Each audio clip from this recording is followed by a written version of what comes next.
Ke Momutata Nzambi yetu Amazulu, au nom puissant de Malakima Congo, Malakima Nkembo, Isaya Congo, notre puissant roi qui vient bientôt délivrer son peuple dispersé au-delà des fleuves de couche, comme c'est écrit dans le Koma de Mankaka, notamment dans le livre de Isaya, que vous appelez Ésaïe, chapitre 18, verset 1 à 7, et confirmé dans Zipania, que vous appelez Sophonie, chapitre 3, verset 10 à 20. Le peuple du Dieu vivant est dispersé en Afrique, de l'Afrique centrale jusqu'au sud, selon le Koma de Bankaka, ce que vous appelez la Bible. Cela est confirmé depuis des siècles et des siècles, et nous avons vu dans nos vidéos les Bibles datant du 4e siècle qui confirment cela. Le peuple du Dieu vivant n'est pas dispersé au-delà du fleuve du Mékong, du Jourdain, du Rhin ou de quelques fleuves que ce soit. Mais c'est au-delà des fleuves de Couche, mal traduit comme Éthiopie. Couche, c'est l'ancienne Nubie. Donc, toujours dans le livre de Sifania, Sophonie chapitre 3, verset 10, nous allons au verset 20, Sophonie chapitre 3, verset 20. On dit qu'en ce temps-là, je vous ramènerai. Donc ce peuple-là sera ramené d'un point A vers un point B. En ce temps-là, je vous rassemblerai. On ne peut que rassembler ce qui est dispersé. Et le verset 10 répond à cette question. Nous sommes toujours dans Sophonie chapitre 3, verset 10. On ne peut que rassembler ce qui est dispersé. C'est pourquoi on dit « je vous rassemblerai ». Donc on parle à ces dispersés qui sont de l'Afrique centrale jusqu'en Afrique du Sud. Point virgule. Car je ferai de vous un sujet de gloire et de louange parmi tous les peuples de la terre, virgule. Donc ce peuple sera glorifié. C'est les vases de gloire dont on parle dans le livre de Romains chapitre 9, à partir du verset 21. Les vases de gloire, c'est Yankaba. Les vases de destruction, c'est l'Ensav, Ésaü. Virgule. Quand est-ce qu'ils seront glorifiés? Quand je ramènerai vos captifs sous vos yeux. Donc ce peuple a des captifs qui seront ramenés sur leurs yeux. C'est comme au temps de Massa, le miracle sera fait aux yeux du monde. Pourquoi ce peuple sera glorifié et le monde saura que leurs pères, les Ngoï, sauront que leurs pères n'ont hérité que de mensonges. Ok? Selon Jérémie chapitre 16, verset 19. Bien-aimés frères et sœurs. Mais la question qui se pose, quelle est la condition pour que ce peuple soit ramené, rassemblé et glorifié? Donc il y a 3 verbes qui sont actifs ici, dans Sophonie chapitre 3, verset 10 à 20, notamment au verset 20. Quelle est la condition pour que ce peuple soit ramené, rassemblé et glorifié aux yeux des Ngoï? Ok, les Ngoï qui diront, selon Ilimaya, Jérémie chapitre 16, verset 19, que leurs pères n'ont hérité que de mensonges quand ils verront la gloire de Yakongo, de l'archange Congo, sur ce peuple dispersé en Afrique, de l'Afrique centrale jusqu'en Afrique du Sud. Et c'est là où les gens comprendront que Amalek se déguise. Ok? Amalek qui se dit partout qu'il est Yaoundé alors qu'il ne l'est pas. Que Amalek n'est qu'un déguiseur, il se déguise. Hein? Comme Satan se déguise en ange de lumière, Amalek se déguise en Yaoundé. Ok? Les gens comprendront cela dans la suite des temps. Ce n'est pas le sujet du jour. Mais il y a une condition pour que le peuple bantou soit ramené, soit rassemblé et soit glorifié. Bon, d'autres, les chrétiens du dimanche, diraient que il faut se fixer vers le Jésus édomite. Ok? Que nous connaissons comme Isaya Congo. Ok? Ils diront qu'au nom de Jésus, donc tout sera fait pour que ce peuple bantou soit ramené, glorifié et ramené, rassemblé et glorifié. Autant pour moi. Donc, quelle est la condition? Nous allons voir le testament de Massa qui donne la condition pour que le peuple bantou soit ramené, rassembler et glorifier. Parce que le but, c'est ça, c'est la gloire du Bantou. La gloire, c'est quoi? C'est le royaume des cieux, qui n'auront que 12 portes selon Apocalypse chapitre 21, verset 12. Ok, mes bien-aimés frères et sœurs, quelle est la condition pour que le peuple Bantou soit ramené, rassemblé et glorifié? Parce que c'est cela aussi l'agenda de l'archange Congo. Ce n'est pas seulement l'extermination des Dom et la soumission de Ngoï, mais c'est aussi la glorification du peuple Bantou, le royaume pour les élus Bantou, ok? Parce que nous avons parmi nous aussi des rebelles, les Zoba Bantou, qui malheureusement seront exclus éternellement. Ok, mes bien-aimés frères et sœurs. Donc, quelle est la condition pour que cela s'accomplisse? Le testament de Massa nous avait déjà donné les axes pour que le Bantou suive ce chemin-là. Quel chemin suivre? Ok, c'est le chemin du Nzila Congo. Le Nzila Congo, c'est le seul chemin. Ok, le chemin de ce que l'archange Congo a donné comme loi au peuple. Les lois de Tatanzambi et tout. Néhémie chapitre 8, verset 8. Et Malaki chapitre 4, verset 4 nous demande de nous rappeler les lois et les ordonnances de Massa dans ces derniers temps.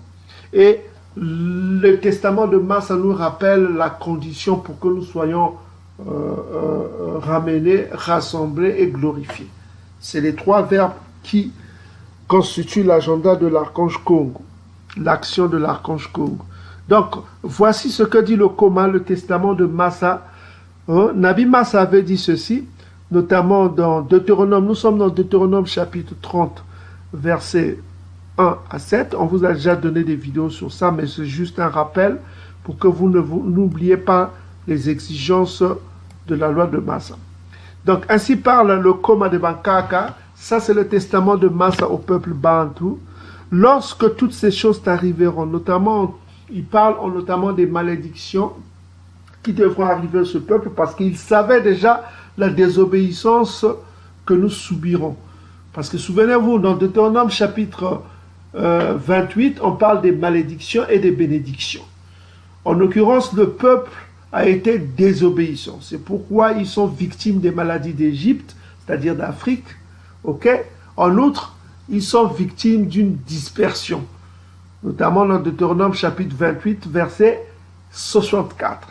Et cette dispersion nous a amené aussi à subir l'esclavage dans les bateaux, notamment dans Deutéronome chapitre 28, verset 64, nous avons été vendus entre les mains de nos ennemis. Les Bakongo notamment, qui ont été vendus entre les mains de nos ennemis. Les Bantous ont été vendus entre les mains de nos ennemis, dont la liste se trouve dans le psaume chapitre 83, verset 2 à 13. Donc nous connaissons ces ennemis. Ils se constituent maintenant ce qu'on appelle l'armée du Nord, que nous avons présenté dans la vidéo. Grâce à la révélation de l'archange Congo, nous avons présenté cette armée du Nord dont parle le prophète Yahé, Joël chapitre 2 verset 20. Nous avons identifié l'armée du Nord qui sera exterminée par l'archange Congo et les peuples qui constituent cette armée-là. Édom. Ok? Donc, bien-aimés frères et sœurs, voici ce que Massa nous a donné comme guide pour obtenir le salut éternel promis dans le Koma de Bankaka. L'Esprit Congo dit ceci dans Deutéronome chapitre 30, verset 1. À partir du verset 1, on va lire « Lorsque toutes ces choses t'arriveront, la bénédiction et la malédiction. » On voit en l'occurrence c'est la malédiction qui est arrivée au peuple que je mets devant toi. Si tu les prends à cœur au milieu de toutes les nations chez lesquelles Tatanzambi, ton tout-puissant, t'aura chassé. Ok, donc nous sommes devenus un peuple chassé, donc ça veut dire la malédiction du Deutéronome chapitre 28, verset 64. Chassé, synonyme, c'est quoi? C'est dispersé. Ok, si tu reviens à Tatanzambi, ton tout-puissant, donc il faut revenir à Tatanzambi. Si tu obéis à sa voix de tout ton cœur et de toute ton âme, donc c'est l'obéissance qui doit nous constituer. On ne peut qu'obéir à une loi. Ok? Quelle est la loi là? La loi de Massa. Nous devons obéissance à la voix de Tatanzambi. Nous devons obéir à la loi de Massa et aux injonctions, aux enseignements de Isaïa quand il est venu sur terre pour nous visiter. Ok? Nous devons nous souvenir des enseignements de Isaïa quand il est venu sur terre pour nous visiter. C'est aussi ça, la voix de Tata Nzambi et tout. Toi et tes enfants, selon tout ce que je te prescris aujourd'hui. Donc, selon tout ce qui a été prescrit aujourd'hui. Donc, nous devons obéir à ce que les prescriptions qu'ont reçu Massa. Ce que dit l'Esprit Congo ici. Alors, verset 3. Alors, Tata Nzambi, ton Tout-Puissant, ramènera tes captifs. Donc, vous avez entendu dans Sophonie chapitre 3, verset 20, on a dit que je ramènerai vos captifs sous vos yeux. Donc, c'est ça le programme. Alors, Tata Nzambi ramènera tes captifs et aura compassion de toi. Il te rassemblera. Donc, c'est le même verbe que Ziphani a utilisé en Sophonie. Rassembler et ramener nos captifs. Ok? Encore du milieu de tous les peuples Ngoyi, chez lesquels Tata Nzambi, ton Tout-Puissant, t'aura dispersé. Donc, nous sommes dispersés parmi les Ngoyi. Donc, c'est ça. Qu'est-ce que nous devons faire? Nous devons obéissance à la loi de Massa. C'est ça la clé. C'est ce que l'Esprit Congo nous dit ici. Pour que l'archange Congo se manifeste en notre faveur, il faudra que nous revenions à l'obéissance. Parce que l'obéissance, c'est la couronne du salut, mes frères et sœurs. Il n'y a pas mille chemins. Il faut obéir à ce qui nous a été donné. Notre héritage, c'est le coma de Bangkok. Ok? Donc nous devons obéissance au coma pour que l'archange Congo se manifeste, mes frères et sœurs. Donc vous pouvez lire la suite, c'est vous. C'était ce à quoi je voulais vous rappeler. Donc souvenons-nous de la loi de Massa dans ces derniers temps. Repentons-nous. Ayons l'humilité de nous repentir pendant qu'il est encore temps. Parce que la repentance est un processus. Parce qu'il faut vivre continuellement dans la crainte de Tata Nzambi, comme le dit Proverbe chapitre 28, versets 13 à 14. La crainte de Tata Nzambi, c'est quoi? C'est la haine du mal. Ok? Proverbe chapitre 8, verset 13. Donc, nous devons marcher dans ces derniers temps dans l'obéissance, mes frères et sœurs. Ok? Abstenons-nous de tout ce que Tata Nzambi n'aime pas. Ok? Respectons les lois diététiques. Respectons les lois sur le mariage. Ne prenons pas des femmes Ngoyi. Vous les femmes, ne prenez pas des hommes Ngoyi. Mariez-vous, ok, selon ce que Massa nous avait conseillé, ok, en prenant des femmes de l'ethnie de vos pères, ok, en prenant, vous les femmes, choisissez les maris de l'ethnie de vos pères. Ne cherchez pas à divaguer ça et là, ok. Donc, souvenez-vous de cela. Il n'y a pas plus grand que l'amour de Tata Nzambi d'abord. La loi de Tata Nzambi d'abord. Ok? Il faut mettre la loi de Tata Nzambi au-dessus de tous nos intérêts. C'est cela qui constituera notre force. Vous comprenez, mes frères et sœurs? Dans ce combat spirituel que nous avons contre les Ntantu, nous devons avoir pour soutien l'archange Congo. Sans l'archange Congo, nous sommes rien. Et pour avoir l'assistance de l'archange Congo dans ce combat spirituel que nous menons contre nos Ntantu, nous devons obligatoirement être obéissants. C'est le chemin de l'obéissance qui nous mènera vers la victoire. Ok, mes frères et sœurs? Donc, toujours dans le combat spirituel, nous avons rendez-vous avec la nouvelle lune ce lundi. Ce lundi, nous avons rendez-vous avec la nouvelle lune. Nous allons vous donner le programme tout à l'heure. Mais avant cela, nous allons rapidement vous parler du prophète Ezra. On va essayer de découvrir le nom du prophète Ezra. Le prophète Ezra est un grand prophète du coma de Bangkok. Donc, au retour de la captivité perse, ok, donc le peuple est revenu avec deux grands lévites et scribes qui sont Néhémie et Ezra. Donc aujourd'hui on va parler de ce prophète Ezra. Pourquoi? Parce que vous connaissez le livre d'Ezra, c'est pas seulement celui qui a décrété, qui a parlé des relations du peuple avec Tata Nzambi, le retour à l'obéissance, tout ça comme ça. Vous connaissez le livre d'Ezra et de Néhémie, hein? Ok? Il fallait faire le ménage au sein du peuple, revenir à l'obéissance à la loi de Massa. Donc c'est tout ce qui constitue leur travail et nous louons ce qu'ils ont fait, autant-là pour que le peuple ne reparte pas à la captivité, pour que la colère de l'archange Congo ne nous frappe pas. Parce que l'archange Congo nous regarde. Ok? Son œil est toujours vers son peuple. Donc tout ce que nous faisons ne peut pas être caché à l'archange Congo. Donc nous devons obéissance à la loi de Massa pour que l'archange Congo nous assiste dans ce combat spirituel que nous menons, mes frères et sœurs, parce que nous sommes dans le combat spirituel. Le combat spirituel ne s'arrêtera pas, ça s'intensifie. Parce que Édom connaît sa chute, est arrivé, et il ne va pas se laisser faire. Il va attaquer à tout azimut. Tout azimut. Donc, réveillez-vous dans ces derniers temps, soyons forts spirituellement. Donc, la nouvelle lune, c'est aussi ça, c'est des moments de combat spirituel. Donc, nous devons nous souvenir de la nouvelle lune qui va intervenir ce lundi 30 mai. Ok, mes frères et sœurs, on va vous donner les horaires tout à l'heure, à la fin de cette vidéo. Donc, nous allons parler de Esdras rapidement. Esdras est un grand prophète. C'est celui qui a écrit le livre dans le coma que vous connaissez, Esdras. Et celui qui a écrit aussi dans les apocryphes, les prophéties, ce qu'on appelle souvent l'Apocalypse d'Esdras.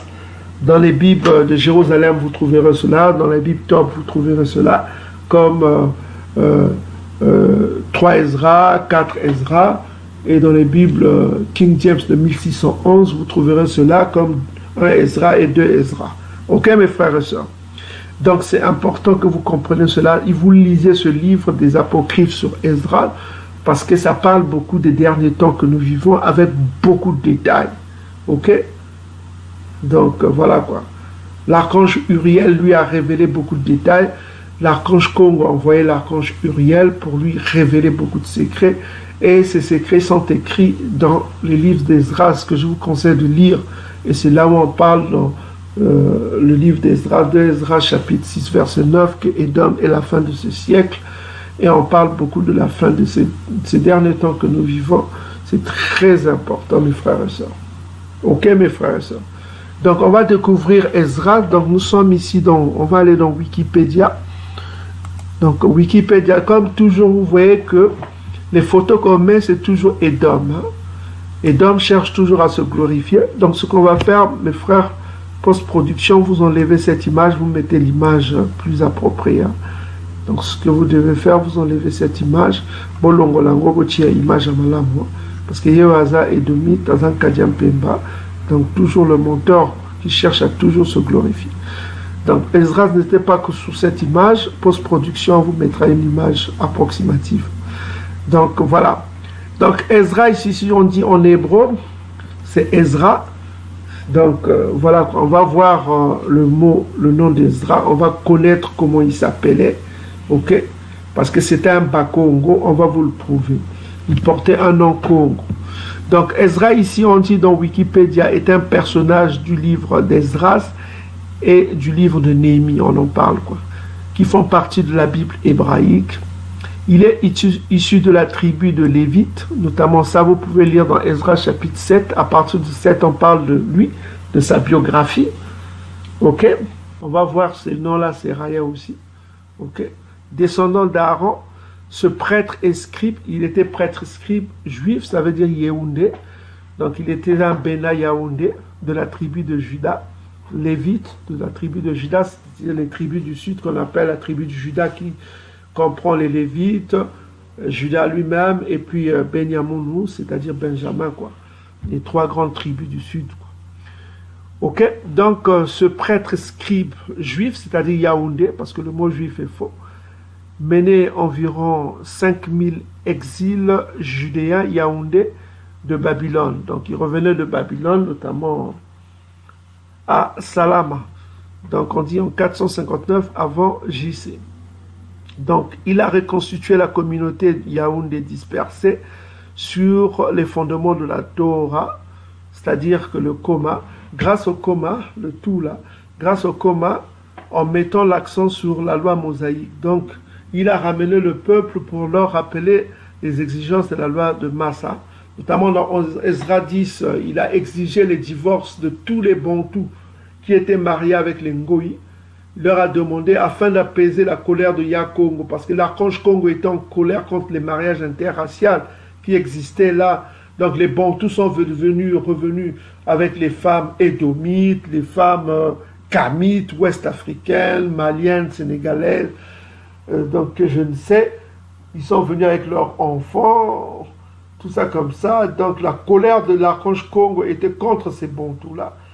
Donc, et on a vu la réaction de Nabi Ezra qui a exigé que pour apaiser la colère de Yakongo, notamment dans Ezra 10, vous pouvez lire, il fallait que ces Bantous-là divorcent. Ça, vous pouvez lire aussi dans 1 Ezra, chapitre 8 dans les Apocryphes, on en parle avec beaucoup de détails.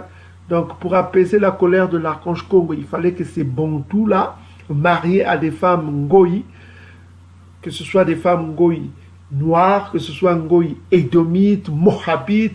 Donc, les Bantous étaient revenus avec des femmes édomites, avec des femmes africaines, c'est-à-dire kamites, ouest-africaines, avec des femmes mohabites, c'est-à-dire maghrébines, notamment, comment on appelle, berbères, donc avec des enfants, tout ça comme ça, avec leurs enfants.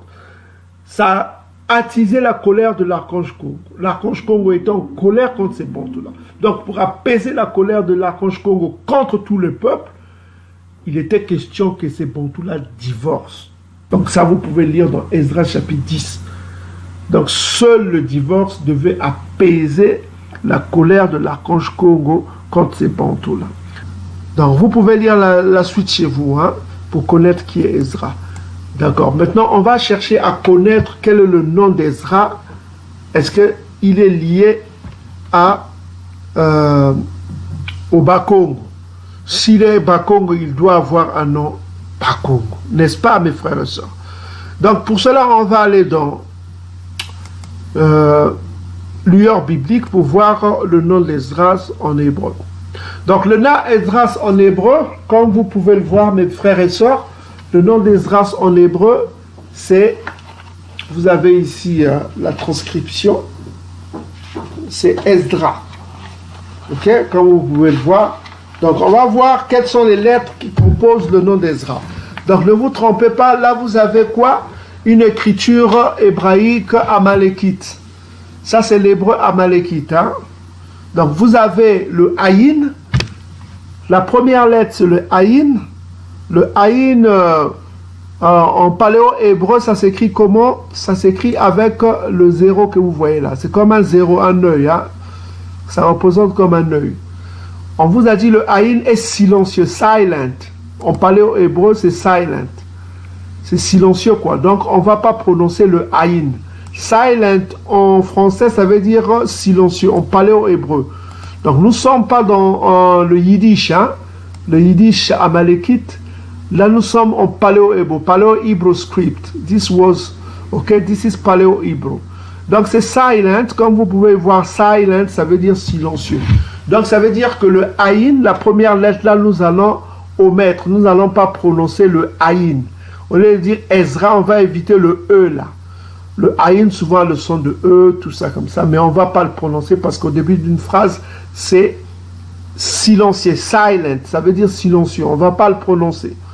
N'est-ce pas, mes frères et sœurs? Donc, la deuxième lettre du nom de Ezra, c'est le Zaïn. Ok? Le Zaïn, ça a le son du Z. En paléo-hébreu, ça peut avoir le son du S. Chez les Congo, le Zaïn a le son du Z. Ça peut avoir le son, ça a deux sons. Comme on l'a mentionné ici, le son du Z ou le son du S. Ok? Voilà quoi. C'est pourquoi on va voir, vous pouvez voir les exemples sur notre vidéo nous avons publié une vidéo sur le prophète Ézéchiel et le prophète Zacharie. Allez voir notre vidéo, on vous a donné les explications sur le son S et le son Z. Donc, voilà quoi. Donc, on peut prononcer. Donc, il nous reste Zara ou Zara. Maintenant, le problème, c'est que le R, le Resh, a le son à deux sons. Le Resh a le son le reste c'est le R. Hein, en paléo-hébreu, c'est comme le P qui regarde à gauche. Le P qui regarde à gauche, non à droite. Ok? Parce que l'hébreu, c'est toujours côté gauche vers la droite. Contrairement aux langues édomites, voilà quoi, les langues des Ngoï. Donc voilà. Donc on voit que le resh a deux sons. Il a le son du R, il peut avoir le son du L. C'est pourquoi chez les Bantous, les Hutus qui ont créé le Rwanda, ils ont appelé Rwanda avec le R. Et les Bakongo qui ont créé Luanda, ils ont écrit Luanda avec le L. Donc le R et le L se complètent. On peut dire le R, on peut dire le L. Donc en paléo-hébreu, vous devez retenir ça. Vous pouvez, ceux qui ont vu nos vidéos précédentes le savent. Donc voilà, le R a le son du L. Ok? Donc voilà. Donc nous avons déjà, donc on a le Zaïn, le Resh qui a le son du L. Et à la fin, nous avons quoi? Une lettre forte. C'est le Aleph. Le Aleph, c'est le A. Ça a le son du A. Ça peut avoir le son du E. Voilà quoi. Ça a le son du A fort. Là, c'est à la fin. Donc, ça va se prononcer. Ça va se prononcer parce qu'il y a le Aleph à la fin. Donc, voilà. Si c'était au début d'une phrase, on ne pouvait pas le prononcer. Si c'était au début comme le Aïn ici, on ne pouvait pas prononcer le Aleph. Donc nous avons le Aleph chez les Kongs en paléo-hébreu, c'est un A qui s'endort, quoi. Un A qui s'endort, en quelque sorte. Comme vous pouvez le voir ici en paléo-hébreu. Mais c'est silent au début d'une phrase, comme le Aïn. Mais comme c'est à la fin d'une phrase ici, ça va se prononcer. Le Aleph, ça a le son du A, ça a le son du E aussi. Ça peut avoir le son du E. Donc nous avons... Comment on va prononcer cela? Au lieu de Ezra, on va prononcer Zala ou Sala. Zala ou Sala. Donc maintenant, on va rentrer. On va voir la signification. Ça veut dire secours. Hein? C'est comme ça qu'on traduit cela. Ça veut dire secours. Le secours. Or, le secours, c'est quoi? Secours, ça veut dire une aide. Ça vient du verbe aider, c'est secourir, ça veut dire aider. Aider ou secours, c'est l'aide. Ok? Donc, retenez bien aide. Secours, c'est aider. Maintenant, on va voir la racine de ce mot, de Esdra. On a compris que ça se prononce Sala ou Zala. Parce que le R a le son du L, on ne va pas dire Zara, puisqu'on ne prononce pas le Aïn, hein. La première lettre là, puisque c'est silent, on ne va pas le prononcer, mais on prononce Sala ou Zara. Zala. Sala ou Zala. Maintenant, on va voir la racine, origine de ce nom, c'est ça, c'est 5833. Donc nous sommes dans Zara, c'est 5830, H 5830. Maintenant, l'origine, c'est 5833. On va cliquer ici, mes frères et sœurs. Donc nous sommes dans 5833. On va voir l'origine, le roots de toujours ce mot-là. Donc, vous pouvez le voir, la racine, c'est, nous avons quoi? Nous avons le Aïn, nous avons le Zaïn, nous avons le Resh qui a le son du R, le son du L, ok? Le son du L, nous avons donné, en lingala, on peut dire ladio ou radio, hein? D'autres ont donné des termes comme ça, ladio ou radio. Donc, voilà quoi. Maintenant, nous avons à la fin, nous avons quoi? Nous avons le He. Le He. Le He, c'est comme un H en français. Hein. On vous a dit déjà le He. Hein. Le He, okay, c'est comme un H en français. Et puis voilà quoi. Le He. Ok? Donc voilà.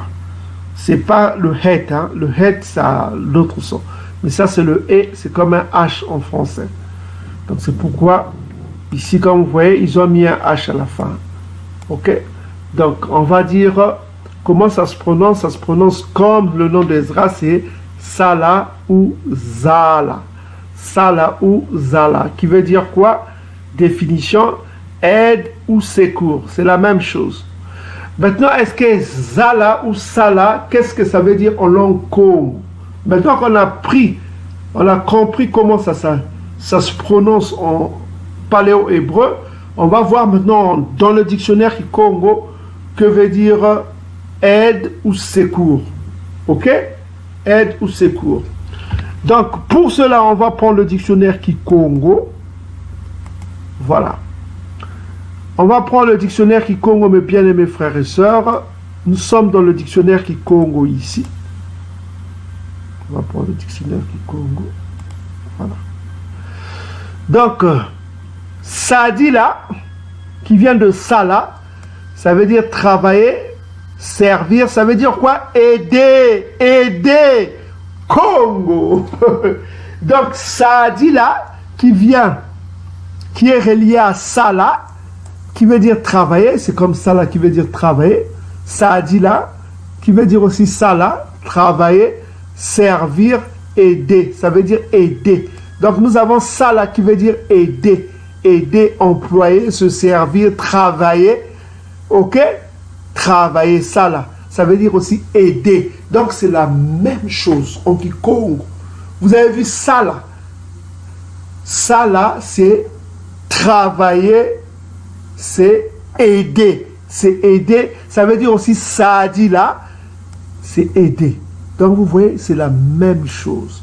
C'est comme le mot Kikongo que nous connaissons, c'est Sadi ça. Sadi, ça aussi le secret. Donc, ça ne s'écrivait pas comme ça. Sala, ça ne s'écrivait pas comme ça. Ça s'écrivait avec le Aïn au début, et vous avez le Zaïn, hein, et puis vous avez le Resh qui a le son du L, c'est un R qui a le son du L, et vous avez à la fin, soit pour la racine, vous avez le He à la fin, et en ce qui concerne le nom d'Ezra, c'est avec le Aleph à la fin, qui donne Sala, qui veut dire aide. Donc vous voyez que c'est la même chose, mes frères et sœurs. Ce n'est pas une coïncidence, mes frères, c'est la même chose, c'est aide. Or, secours, ça veut dire aide. Aide, c'est secourir, c'est la même chose. C'est le nom d'Ezra qui vient d'être révélé. Donc le nom d'Ezra, ce n'est pas Ezra, c'était Sala. Sala. Donc, retenez bien, Esdras s'appelait Sala. Ce n'est pas Esdras, comme vous le lisez, ou en anglais Ezra. Son nom était Sala, qui veut dire aide, qui veut dire secours. C'est le même mot en Kikongo. Donc, il était un Bakongo pour avoir un nom Congo. C'était un Congo. Ok? Maintenant, il faut qu'on s'intéresse aussi à son père. Voilà le nom de son père, c'est, on va revenir sur Ezra. On apprend selon Ezra chapitre 7 verset 1. Donc vous pouvez lire ici, en dessus, Ezra. On dit ceci. Ezra chapitre 7 verset 1.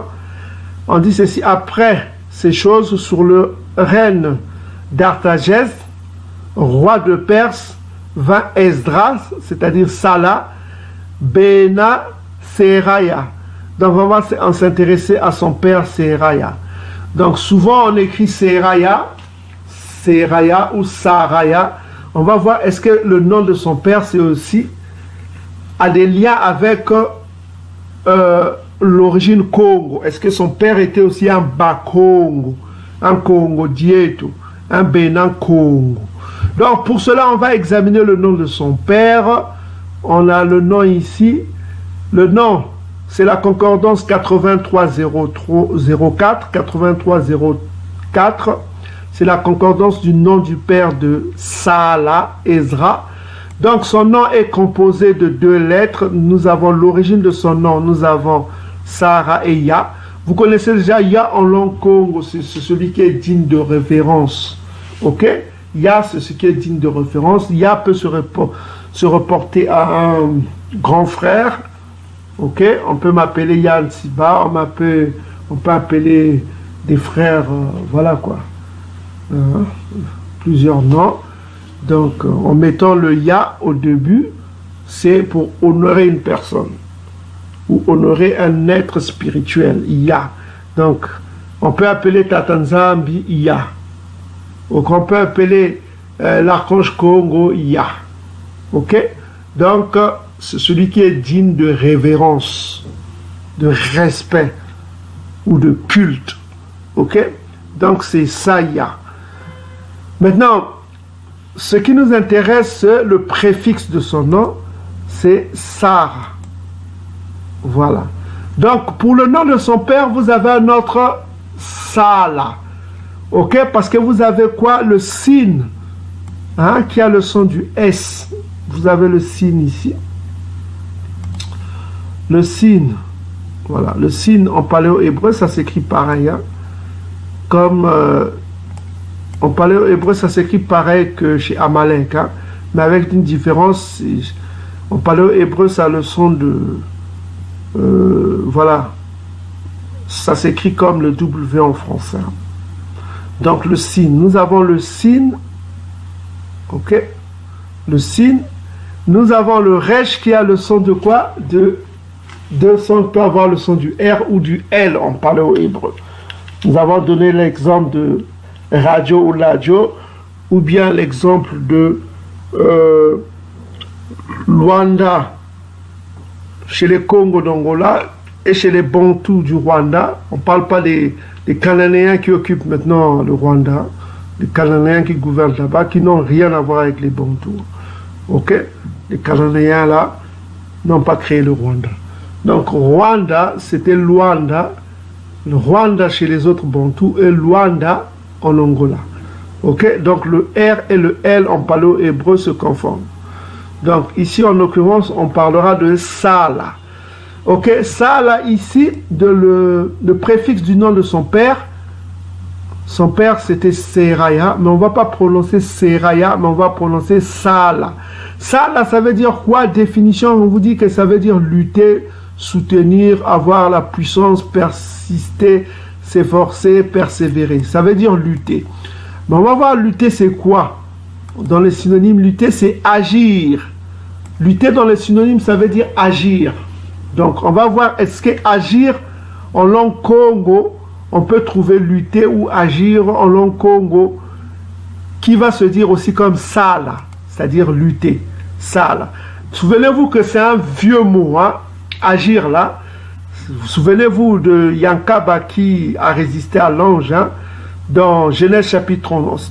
La première fois que Sala là a été utilisé dans Genèse chapitre 32, verset 28, il dit encore, ton nom sera Yankaba, mais tu seras appelé Isolélé, car tu as lutté, Sala, pour dire lutter avec Dieu, c'est-à-dire avec Dieu, avec des hommes. Tu as été vainqueur, ok? Donc le lutter ici, on a utilisé le nom Sala, Sala.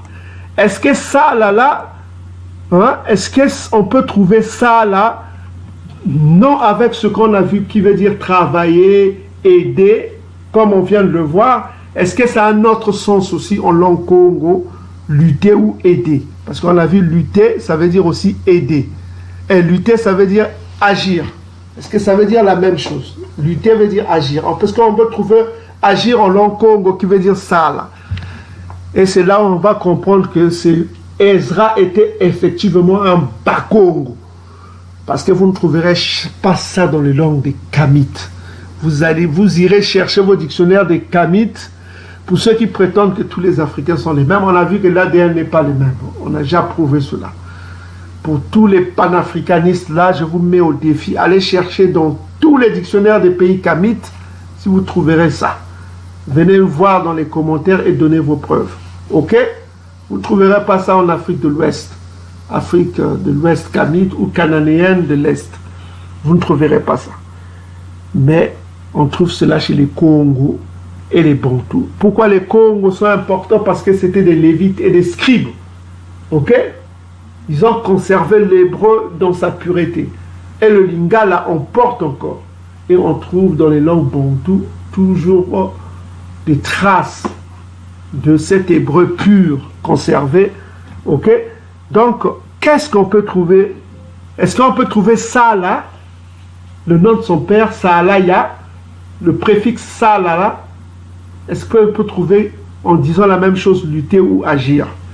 Donc on va aller dans le dictionnaire Kikongo, on va voir si Sala veut dire aussi pas seulement aider, travailler, est-ce que ça veut dire aussi agir? Regardez mes frères et sœurs, comment c'est beau les langues Congo. Regardez la beauté de la vérité. Regardez ça là. Ça là, en langue Congo, ça veut dire aussi faire. Hein, comme on dit ça là, ça veut dire faire, accomplir, agir.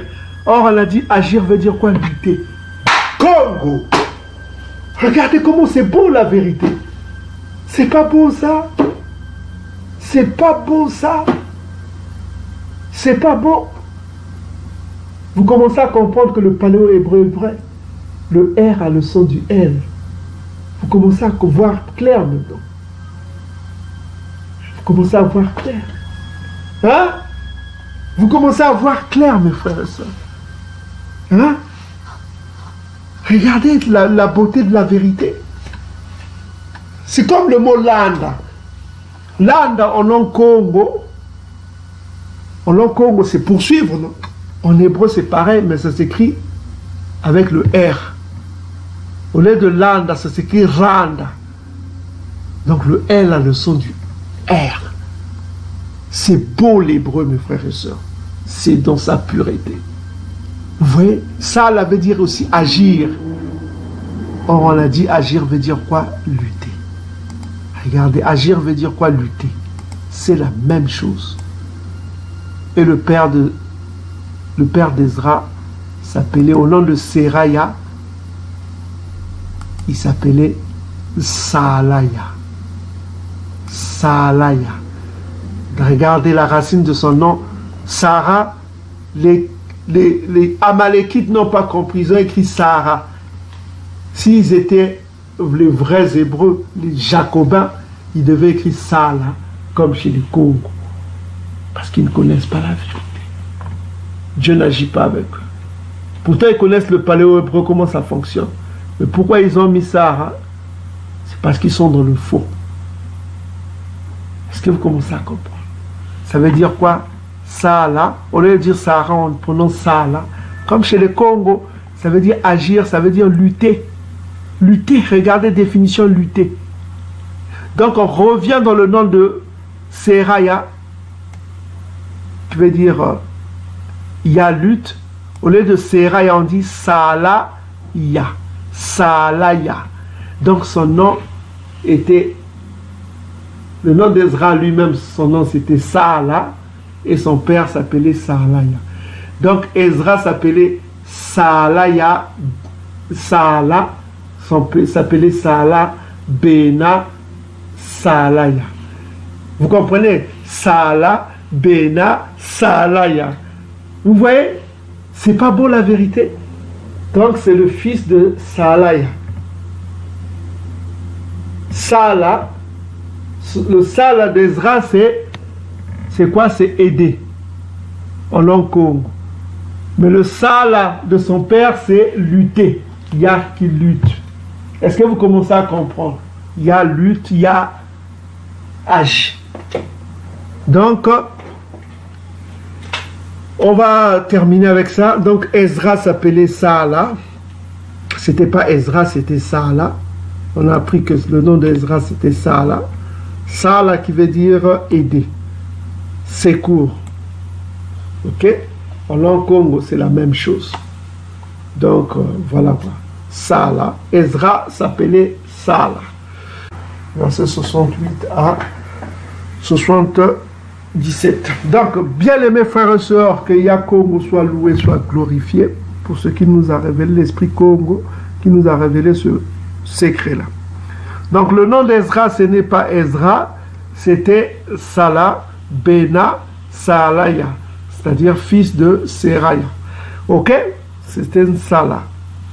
Nous avons découvert avec joie le nom d'Ezra, et c'est la nouvelle lune, le 30 mai là. Il faut prier et jeûner. Quand est-ce que commence cette nouvelle lune? Ça commence à quelle heure? Donc ça commence le 30 à partir de 7h45, bien aimés frères et sœurs. Donc avant cela, il faut vous préparer spirituellement, parce qu'il faut habituer vos corps déjà au jeûne, parce que la famine peut surprendre d'un moment à l'autre. On ne sait pas quand est-ce que surviendra la famine, mais les prophéties annoncent l'imminence d'une famine sur la terre. Et tout ce qui se passe encourage à croire que les prophéties sont proches en ce qui concerne la grande famine dont parle le commun des Mankaka, notamment dans le livre d'Ezra, chapitre 16, on en a parlé dernièrement. Faites attention, ok? La grande famine arrive. Donc, bien aimés frères et sœurs, le Ngonda, la nouvelle lune, va commencer de 7h45 et ça finit à 20h09. Donc, dans cet intervalle-là, nous devons jeûner, prier sans dire à personne, dans la discrétion. C'est un combat spirituel parce que les jours de nouvelle lune, c'est les jours de grande bataille spirituelle. Ok? De grande bataille spirituelle, il faut jeûner intensement. Il faut prier sans cesse. Donc, il faut faire un jeûne sec, sans boire. Donc, pour ceux qui ont une santé fragile, vous pouvez boire, hein? Ok? Ben, ceux qui veulent faire un jeûne sec, ils peuvent faire un jeûne sec, si vous êtes en bonne santé. Donc, c'est dans cet intervalle qu'il faut beaucoup prier. Il faut prier pour le retour de Yakongo, pour nous fortifier à l'obéissance à la loi, ok? Pour aider les bien-aimés Bantou à se repentir, et pour que le Missifa tombe toujours sur Nontantu, les Ntsavu, et les autres Ngoyi qui sont contre Tatanzambi est cité dans le psaume chapitre 83. Que le Missifa tombe sur les Ntantu Ngoyi qui ont fait du mal au peuple Bantou et ils doivent payer. Ok? Donc il faut prier pour ça. Prier pour la repentance de tous les Bantous. Ok? Qui se repentissent, que le peuple se réveille, que le peuple vienne à la repentance. Hein? Voilà quoi. Parce que nous vivons les derniers temps. C'est le temps de se réveiller et de se repentir. Donc, bien-aimés frères et sœurs, partout où vous êtes, soyez bénis. Hein? C'est une grande bénédiction que Tatanzambi nous donne en nous révélant des choses cachées. Et nous sommes honorés de toujours vous donner tout ce que nous recevons de la part du Très-Haut. On ne vous cache rien, mais il y a des choses qu'on ne peut pas vous dire hein, devant tout le monde parce que l'interne, tout nous écoute aussi. Ils prennent note, ils observent, et voilà quoi. Donc, soyez prudents partout où vous êtes, mes frères et sœurs. Abstenez-vous de tout mal. Hein. Abstenez-vous de tout mal. Faites ce qui est juste dans le Ntiadi. Souvenez-vous de vos frères et sœurs Bantou. Prêchez-les partout où vous êtes. Si vous les voyez en route, prêchez-les. Ok? Prêchez-les que l'archange Congo revient. Celui qui vient, c'est un archange. Ok? C'est un archange qui est en train de venir, Daniel chapitre 12, verset 1 à 3, pour faire le jugement. Les uns pour la vie éternelle, les autres pour la honte éternelle. Donc, selon